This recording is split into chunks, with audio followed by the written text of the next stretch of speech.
Hello, welcome back. This is the Struck Podcast, episode 6. I'm your co-host, Dan Blewett, and here on the Struck Podcast, we talk about everything lightning protection, aviation, and aerospace tech. And I am here joined remotely by lightning protection expert, Alan Hall. Alan, how are you? Great, Dan. How you doing? Doing well. So, a lot of new things going on this week. I got a new mic on the way, so ordered some new parts for my podcasting setup here. I got this huge, like, Dr. Octopus like at-home setup, which is pretty intense. Yeah. What's going on with you up there? Well, we've been through a couple of snowstorms over the last week. Everybody is still quarantined for the most part. They canceled school for the rest of the year. How's everyone feel about that? Not happy. Not happy at all. All the kids are just missing being with the kids, and the teachers are trying to work classes through Zoom or other video formats, and it's just not the same. And so the kids are really struggling with the lack of sort of one-on-one or groups with the teacher interactions, just trying to get homework done. The other thing they announced is it's all pass-fail, so the kids don't have grades like they would normally, and my daughter's a junior, so this is sort of like the year you need grades to start applying to schools, and no one's sure, and the SATs have been shoved off, and it's just everything's in chaos right now. So that's an unusual twist, because I didn't think the SAT would get shoved off like that, but it did. It got pushed off into the fall.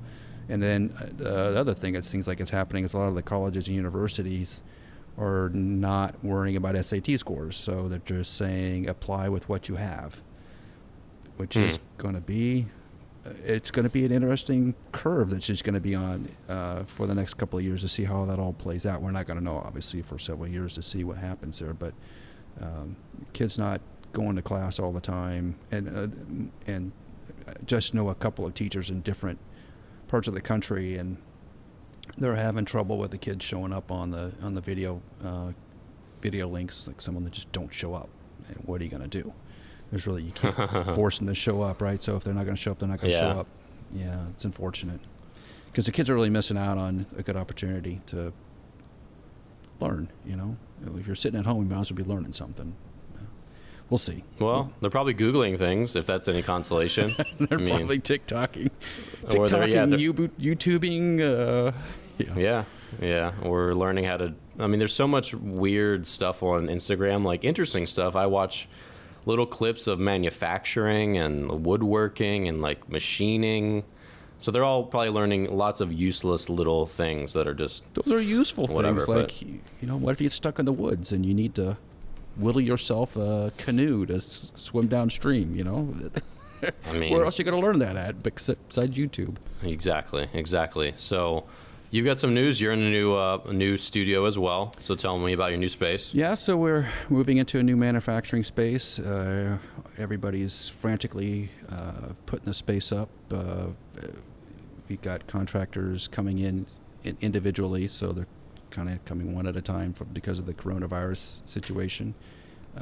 Power is in, plumbing is in, we're working on carpeting, equipment's coming its way, so everything's coming in. It just delays because of ways things are getting shipped, and everybody's just tied up, and all the truckers are all tied up, so it's taken a little longer than we thought it was going to take, but it's actually coming together quite nicely. And as part of the move, I actually have a podcast space, which is super because I've been wanting to do that for the last couple of months. I've been waiting to get in here. So we're going to make some changes too, and we'll probably have your setup, quite honestly.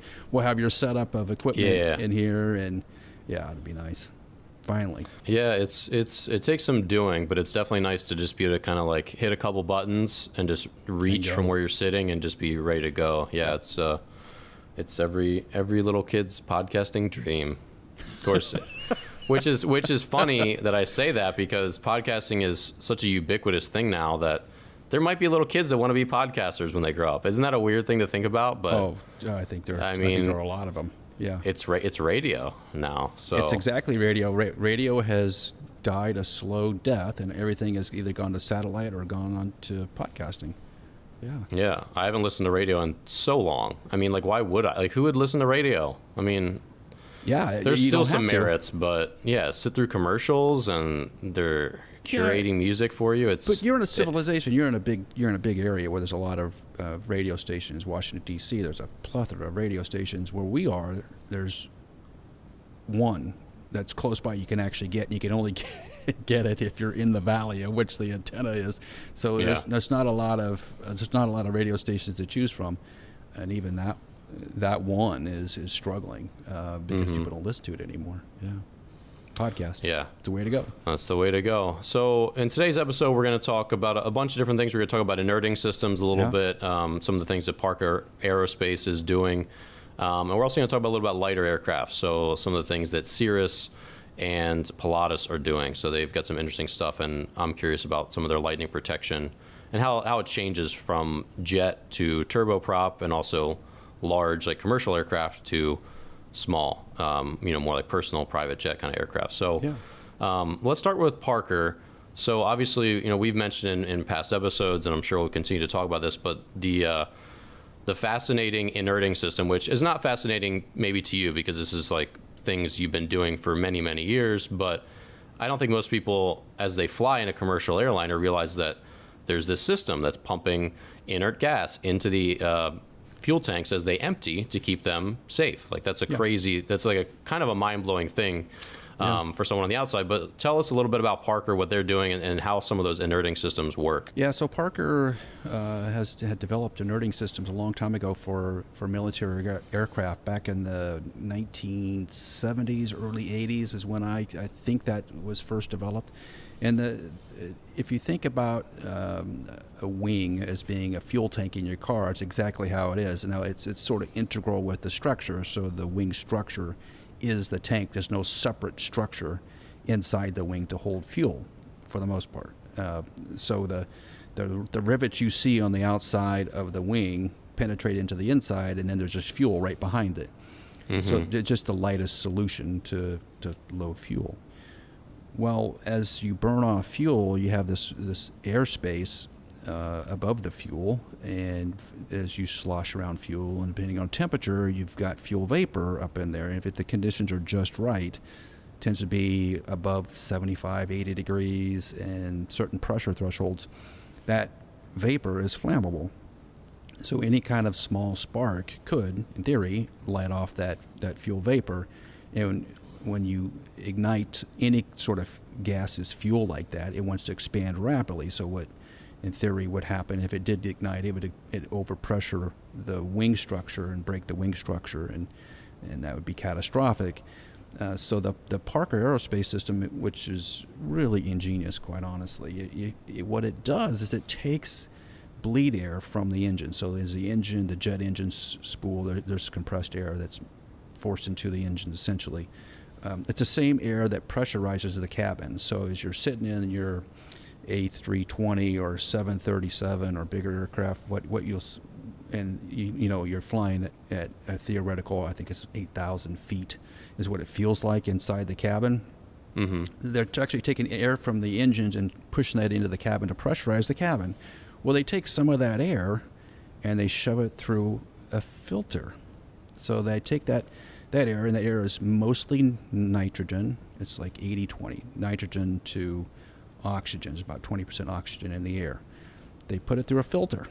No moving parts, think of it just as a filter. And the nitrogen molecules tend to go one way, and the oxygen molecules go the other. And what they do is they take the oxygen, they're just going to dump it overboard, and they take the nitrogen-rich air and shove that into the fuel tank. And what that does is it basically forces the vapor out and makes it such that the vapor that does exist there won't ignite. And it's a beautiful system because it involves essentially no moving parts. So it's extremely reliable. And it's a very simple conceptual system, but it's also functionally very simple too. And it's been honed over time such that the units have gotten smaller and more efficient. And we know a lot more about fuels, quite honestly, and how to integrate the thing onto the airplane. So the Parker system, and there's usually two big names with it: OBIGS, which is onboard inerting gas system, and then the other one was air separation module. So the air separation module is a place where the air is separated into the oxygen and nitrogen. That's the key feature to the whole thing, is that air separation module. And you can actually watch on YouTube. They actually show you how they make that. It's a bunch of very fine fibers that are shoved into a canister, essentially, and they just push air through it. It's brilliant, and it's totally changed the way we address fuel tank safety, because it adds a whole level, another level of safety on fuel tanks. And after the TW-800 in-flight explosion of the 747 back in 1996, I think that's when it was. Yeah, I think that's right. Right, 96, right? It was going from, I think, in New York to Europe, if I remember correctly, and they had just left Newark or JFK or LaGuardia, one of those airports on the East Coast, and was heading off, and it had some sort of an arc in the fuel tank, they think, and it exploded, and it just, that accident totally changed the way we thought about fuel tanks. And just from then on out, the rules changed such that we have to assume there is ignitable vapor in the tank. We have to treat it like that, and we were going to put an inerting system to get rid of it. And on the same token, we also want to eliminate all potential spark sources in the tank, and we do analysis to show that we don't have spark sources, and that those spark sources, there's protection features, actually 2 levels of protection features before you could get to a spark source. So a lot has changed, and that Parker system has really made aircraft substantially safer than they ever have been. This is the safest era of flight that has ever existed, and it's probably one of the safest modes of transportation that has ever existed. With these fuel inerting systems and all the advanced features on our aircraft today, it does make aircraft way safer than they have been in the past. Yeah, it's a really interesting concept, because I used to work on cars just as like a hobbyist mechanic when I was in high school, and you start to think of how to tune your car, and obviously to get more horsepower out of your car. And I had a '67 Bronco. You're trying to find ways to inject more oxygen into the into each cylinder, so that then the carburetor and I guess now it's the electronic fuel injection systems, they will then up the amount of gasoline that they're going to pump into there. So they have to obviously everyone knows that cars operate efficiently when they have the right fuel air mixture. Right. And here we are using that same thought process to keep fuel from combusting. Yeah, it works in reverse, exactly. Right? We're going to take the oxygen away from it and starve it. Yeah. It's a clever system. So we're going to segue a little bit into smaller aircraft, but my first question there is this only a feature that large commercial aircraft have, or do some of these smaller planes, like we're going to talk about Cirrus and Pilatus, do they have systems like this, or is it not a big enough deal for them, or what's the story with small aircraft and inerting? It depends on what the wing is made out of, for the most part, and whether they have separate fuel tanks that could be empty over time. So fuselage fuel tanks. So sometimes the tanks are broken up into sections. So if they have and the issue with the 747, the TW-800, was it had what they call center fuel tanks. So the fuel tanks along the fuselage, underneath the fuselage, that typically ran empty, and then the wing tanks are usually full. It has to do with weight and balance and a lot of different things there. But so smaller aircraft don't tend to have compartmentalized fuel tanks. There's on a business jet, it tends to be left wing, right wing, and then sometimes there's a fuel tank behind the pressure vessel in the back end. That tends to be a very common setup for business jets. If you think about it, it has to do with temperature and sort of history combined with it. On a metal wing airplane, the fuel gets cold soaked pretty quickly, so there's not a lot of heat in it, and you need heat to create the vapor. On a composite airplane made out of carbon fiber, fiberglass, whatever you want to make the wing out of it, the heat transfer out of that is not nearly as good. So as the engine turns, it's actually putting hot fuel back into the fuel tank, and that hot fuel can eventually create vapor. So the temperature rise inside of a composite wing is higher, and it tends to stay around longer. And a metal wing where the airflow is going over the aluminum wing all the time, it tends to cold soak it and keep it where it's not flammable. So it depends on what, so there's two pieces to it. One, depends on where the fuel tank is, and two, what the main wing is made out of. Is it metal or is it carbon fiber? That determines whether you're going to have an inerting system. So when I worked on the Lear 85 for Bombardier in Wichita, we had it was a composite wing, carbon fiber wing, and we had an inerting system in it. And I think the same thing exists on the A220, which was the Bombardier C series. It also has a carbon fiber wing, and I do believe it has a Parker inerting system inside of it. So it really depends on the configuration. So metal airplanes business jets don't tend to have that. Bigger airplanes with center fuel tanks tend to have inerting systems in them. Yeah. So quick question about that. So, when you're designing a new aircraft, you have a bunch of smart men and women in a room, and you're discussing, okay, here's the wing. What do we do? What do we put in this, to keep this fuel system safe? Do we need an inerting system or don't we? Mm-hmm. You're making all these decisions with a plane that's never flown. So right. How do you know that? I mean, obviously there's a lot of people involved and checks and balances, but how do you know that was the right decision? Like your plane doesn't go up and just blow up? So the regulations for that are very specific. There's a rule 25.981 that's very specific about the requirements for inerting systems, and there's a number of advisory circulars that go along with it and guidance material, and there was a ton of effort of publications after the TW8800, so the publications tied with advisory circulars tied with the rule tell you whether if you need an inerting system, whether it's required or not. Now there's also the trade-off of the marketing part of that, which is you may not need it by regulation, but do you want to put it on there because it's a safety feature?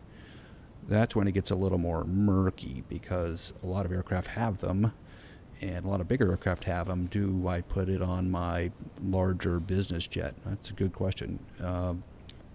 It's hard because you're going to trade. The trade-off is you're going to add this system. There's obviously complexity to a system, regardless if the Parker system is the most simplistic operational system you can install. But there's things in it that could fail over time, and then the added weight. What do you want to add the weight to the aircraft versus the probability? That's always the trade-off. So yeah, you look around the room. You say, can we afford the weight? Can we afford the expense of it versus the probability that something wrong is going to happen? That's a trade-off you make. Yep. Gotcha. So let's talk a little bit about some of these specific smaller aircraft makers. So Pilatus spent a bunch of time checking out some of their jets. Mm-hmm. Some of their turboprops. So what are some of the unique things that Pilatus is doing right now? So the Pilatus PC12 was a game changer in a lot of ways. It's a single engine turboprop airplane. And so what it did is it took the advantages, and it's a Pratt & Whitney turboprop. They took the advantages of turboprops, which is just extreme high reliability, that they've been flying turboprops since the 50s probably. Mm-hmm. And it's just been a constant improvement. So if you've gone away from two engines like they have on the Beech King Airs, or I guess it's Beech now, on the King Airs, which are two turboprop engines, to one, and they centerlined it. And the way that the Pilatus, the PC12 works, it's got a big door in the back, so you can actually put a lot of cargo in the back end of it. So you have a high reliability, high efficiency, high load capability aircraft that's single pilot. I believe that's a single pilot, yes. And so it has all these really great features, which is you don't have to have two pilots in it. You can load it up pretty heavily, and it'll go anywhere. And what you had seen, especially in places where it was cold, like up in Canada, the PC-12 tended to be it still is. It's still a very popular aircraft. So it's replacing twin-engine aircraft, so it has essentially half the fuel burn. Mm-hmm. But the reliability is still there. Those aircraft just don't break. And that's key. When you're flying in the wilderness or the mountains of Canada, the worst thing that can happen to you is the engine stops. And the Pilatus has had a tremendous track record there. they've transitioned to making the PC24, which is a twin-engine turbofan aircraft, very similar to a lot of like a Citation kind of airplane. I haven't seen as much about that aircraft. It's kind of coming out at a bad time, obviously, because the economy is in bad shape. But I've only heard good things. The people I know that have actually worked on that program like it. They like the aircraft. Now, how that plays out, timing in an aircraft world can mean everything in terms of success. So if the economy's booming, you get the right airplane at the right time, you can ride that wave, fill your bank account, and then ride out the downturns. We'll see how Pilatus should have plenty of cash from the PC12. They've been a very, at least from what I've seen on the outside, they've been a very reliable company. They're always showing up. They're always delivering product. They seem to be pretty stable. But the quality also of those aircraft seems to be high. People I've talked to that operated them or have worked on them like them. So they've done a pretty good job for not being a very large aircraft company. They've done a very good job of delivering a very high quality product. So what are some of the challenges for Pilatus? And this is not obviously exclusive to Pilatus in any means, but also Cirrus and some of these other small aircraft. But what do they have to do to protect a small aircraft from lightning strikes? Well, the Pilatus is mostly aluminum. Some of the Cirrus, like the Cirrus SR22 type airplane, SR20s, are fiberglass. Totally different animals in terms of lightning protection. The Cirrus has expanded metal foil on portions of the aircraft, if I remember correctly. I think there's pathways. It isn't like the whole aircraft is covered in foil. So they provide pathways for lightning to travel down these foils and this internal metal structure that they have built into the aircraft. Pilatus is essentially a metal airplane, so there's not a lot of things done there because it's sort of inherently safe. It's probably as good as it's ever going to get. So the design philosophies about those two aircraft are completely different. Now, you're going to spend a lot more time and a lot more money and a lot more energy on a Cirrus type aircraft, getting it certified, and like their new Vision Jet, which is a beautiful aircraft. And it's also a composite airplane. I'm sure they spend a good bit of time and money trying to get that thing certified. Whereas, if you're going to go off and certify basically a Cessna 172, 152 type metal airplane, it would be a lot easier to do. Yeah. So does the shape of, because obviously on a commercial jet, the nose radome is composite, so that needs a lot of protection. But what about the nose of these aircraft? Do they have a lot of radar equipment in there? Do they have none?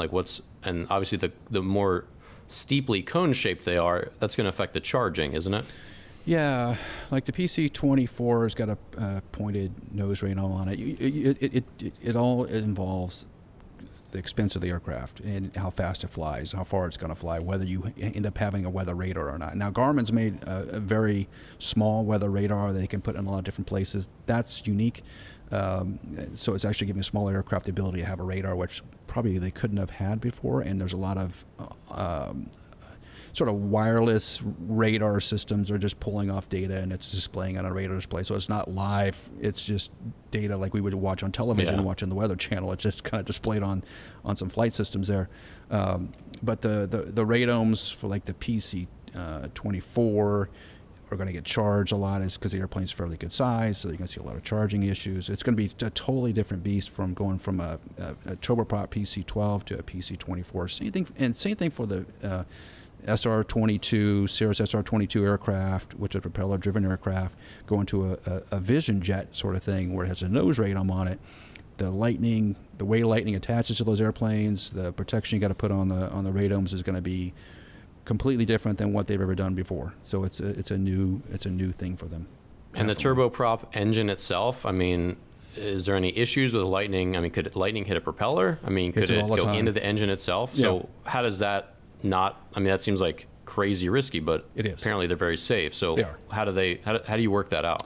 Well, I'll give you the King Air example because I worked there for a couple of years. The King Airs get struck on the props quite often. Just because of at least on the B200, the 350 gets a little bit longer nose, and so the nose can take more strikes. But on a lot of those kind of mid-level turboprops, the props are the most prominent feature. So the props get struck, and that forces energy through the props into the main part of the engine through the bearings. And it's the bearings that everybody worries about. So you got this huge compressor system that's spinning on these very expensive bearings. You have to go in and tear the engine apart, inspect the bearings. If the bearings are good, you put them back, but most likely they're not good. So you're going to pull the bearings out, put fresh bearings back in it, put the whole engine back together. So it involves a complete teardown of the engine, usually as part of the lightning inspection of the aircraft. So you don't want to fly around. Then there's no need for a King Air to be flying around thunderstorms, especially since it has a radar in it. And it's had radar forever.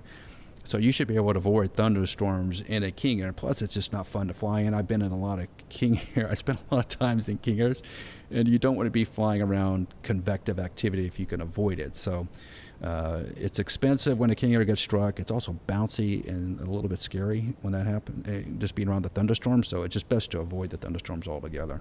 Gotcha.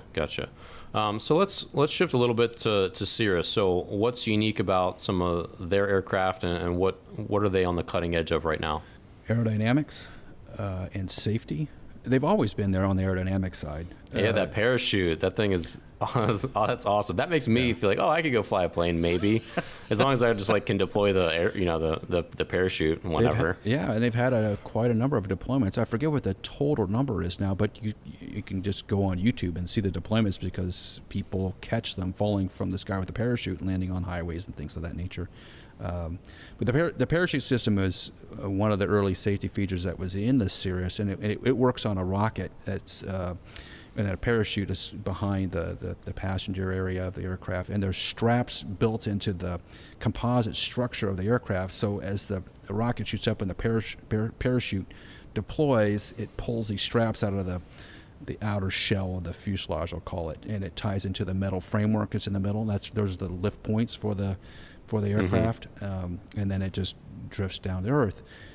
That was a very early selling point for Cirrus, and I think it really set them apart. Obviously, you're going to eat the weight, and you're going to eat the complexity of having that system. And also, there's some sort of funky legal things you'd worry about, like if someone deployed it improperly, or someone pulled the handle and it didn't deploy, sort of thing. So there's a lot of, I'm sure there's a lot of detail work going into that system, but it's saved a lot of lives at this point, because occasionally a Cirrus pilot will get in the wrong place at the wrong time, or will have some sort of the pilot will have a medical condition, and a passenger will pull the parachute and land the thing. It essentially destroys the aircraft, but you can walk away from it.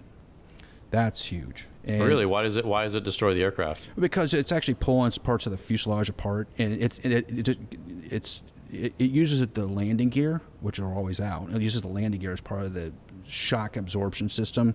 And the landing gear just can't take because you're falling at a pretty good rate still. Even with the parachute, you're still falling at a pretty good rate. So the landing gear kind of gets banged up pretty hard, and it's just not made to take those stresses, because it's not necessarily, you're not landing on soft, cushiony pillows. You're probably landing in a very rocky area or a very wooded area, so the airplane's going to get beat up as it lands in that. Yeah. And then you got to throw it in the trash. That's so sad. That's so sad. The most important thing about any landing is to be able to walk away. At least you're not dead. Yeah. Well, yeah. Right. A good landing is one you walk away from. That's the rule. And in that case, it's more important at the end of the day that an airplane is a tool, and the tool should not kill you. Hopefully, that's part of the way we design them. And having the added feature of the parachute system really adds another level of safety to maybe pilots that don't have that much flight experience. And it does bring more people into like you said, it does bring people into the ability, like, hey, I could fly this Cirrus. Not only does it have advanced avionics, it's always had great avionics and a very docile handling characteristics, but it's also got this added thing, like if I screw up as a pilot, I'm not going to, kill my family in this thing. We're all going to walk away from it. That adds a level of confidence that it probably makes a lot of sales for them. Unless you consider the aircraft part of your family, in which case it does not walk away, it dies. The aircraft is going to die, yes. Yeah, you have to put your aircraft in a little cardboard box and bury him in the backyard, just like your gerbil, and maybe have a little candlelight vigil, and then go watch Netflix. Watch Netflix, and be sad. Order some Chinese, yes. Well, so speaking of which, Cirrus has another super cool safety feature on their Vision Jet. Yeah. So tell us a little bit about their safe return auto land system.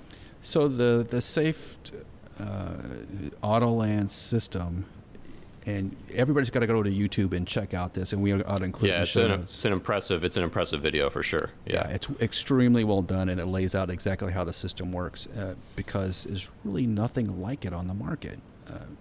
And there's a button in the cockpit, just behind the cockpit, so passengers can touch this button, but it's essentially a big red button that says, "Land me." You press the button, the autopilot takes over, and that's a Garmin airplane, so Garmin does the avionics for it. The system locates the nearest airport, puts out the distress code, and flies the airplane to the airport, lands it, stops it on the runway, stops the engine, and you walk out of it. That is a unbelievable engineering feat, and to get it certified is even better, because there's so much complexity to not having a pilot in the loop. First of all, you got to know where you're flying to. So you could be in the middle of, say you're in the middle of the Rocky Mountains, and you punch this button. It has to determine a very safe path based on the topology that is around you, and the weather. I think it does check weather. Yep, it does. And then it's finding a pathway, and then it's squawking out a code which says, "Hey, I'm in trouble. I need emergency services on the ground." And the FAA, the flight controllers immediately start talking to you because you have an emergency, and you go to the top of the list of the priorities. So the airplane just continues to fly, and I believe it actually tells the people in the cabin what's happening. Like, it's going to be 10 minutes until we land. It's 5 minutes until we land, and provides those sort of feedback so they know that something is positive is happening. And the video is fantastic, which is, it just shows the aircraft, and it has a pilot obviously sitting in the left seat with his hands crossed and not touching the controls, and people in the back, and the thing just lands itself on the runway, stops, shuts itself down. That's it. And one of the things that it does on the instrumentation, which is, all like LED panels, it's they switch into passenger mode. So once you hit that button, instead of having the complex avionics showing up there, it switches into passenger mode. So it's just like simple commands, like push this button to talk to, like air traffic control, or it just switches into layman mode essentially, which is cool. So you can look at those and get instructions, like you said, and has some simple commands and stuff that you can do as a passenger. So it's pretty crazy. Yeah, it is, because that's a single engine turbofan aircraft. So it's not a twin engine aircraft. It's sort of like the PC12, but it's a turbofan. It's a quote unquote jet engine, not a propeller airplane. And if anything were about to happen, obviously it would take you down and land you. Yeah. So, is this the future? Are we going to have Johnny Cab, like in the movie Total Recall, where you just stroll up to your plane and adios? Or is this just going to be for kind of emergencies? Oh, it's totally headed towards automated flight.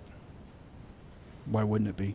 If you can be in any place on the planet and have an emergency, and it can land you any place on the planet, and I think that's what it does, then why can't it take off and land you? They totally can do that.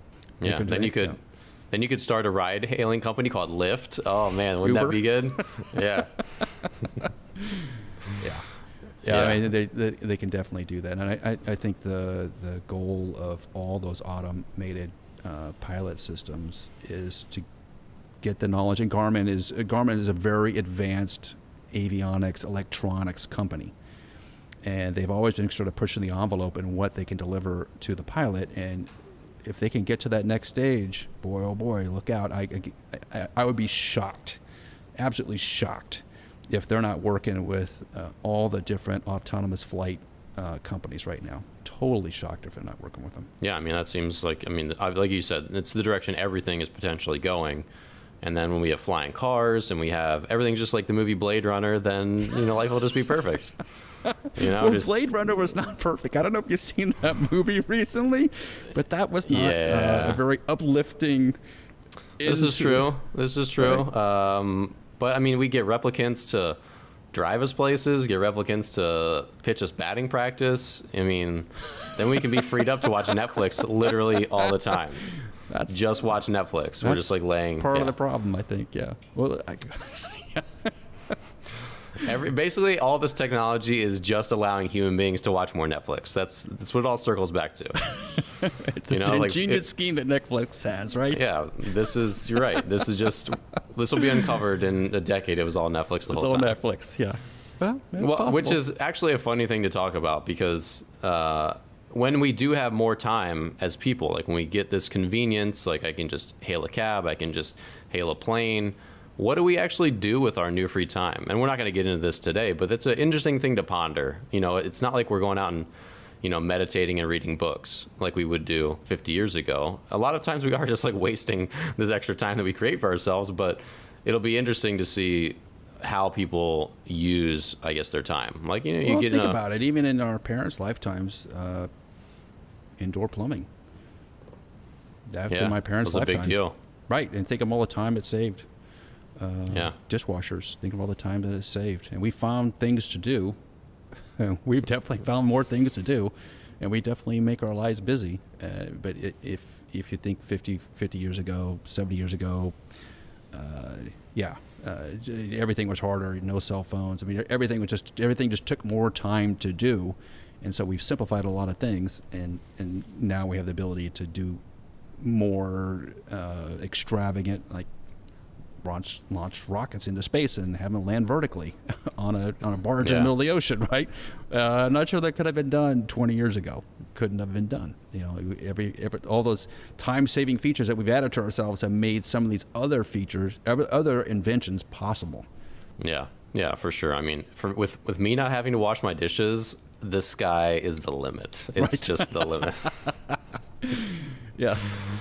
Well, Alan, great episode today. For all of you out there listening, thanks for being here. Cover some cool topics. I mean, like checking out some of these new aircraft, which is new to me. Like Pilatus' website, super impressive. See what Cirrus is doing, super impressive. Especially from an outsider, just like not aware of some of this technology. You know, you've seen all this stuff change over the years, but it's super interesting. You know, my dad used to fly a small plane back in I guess it would have been the 60s and 70s, and I'm sure he'd be blown away by something that could land itself. I mean, he was trying to land them like he was flying them under bridges and doing, I'm lucky to exist. For those of you listening here today, I'm lucky that I exist. My dad flying his plane along creek beds and stuff in Oklahoma. So, but I digress. But, Alan, thanks again for being here. Yeah, thanks, Dan. And for all of you, be sure to check us out on iTunes, Spotify, anywhere you listen to podcasts.